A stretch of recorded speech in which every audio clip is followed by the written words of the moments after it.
ক্যালসিয়ামের অভাব হলে কি খাবেন? ১. দুধ ও দই খান, ক্যালসিয়ামের অন্যতম ভালো উৎস।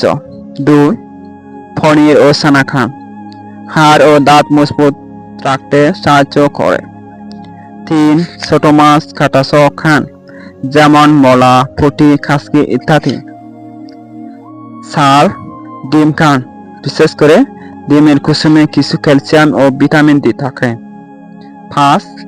সবুজ শাকসবজি খান, পালং শাক, কলমি শাক, লাল শাক ইত্যাদি উপকারী। ৬. তিল ও বাদাম খান, তিলে প্রচুর ক্যালসিয়াম থাকে। ৭. ডাল ও সয়াবিন খান, শরীরের জন্য ভালো খনিজ উপাদান সরবরাহ করে। ৮.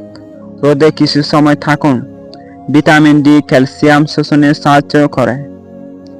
যদি দীর্ঘদিন হাড়ে ব্যথা, পেশিতে টান, দাঁত দুর্বল হওয়া বা বারবার ভাঙার মতো সমস্যা থাকে, তাহলে চিকিৎসকের পরামর্শ নিয়ে পরীক্ষা করানো ভালো।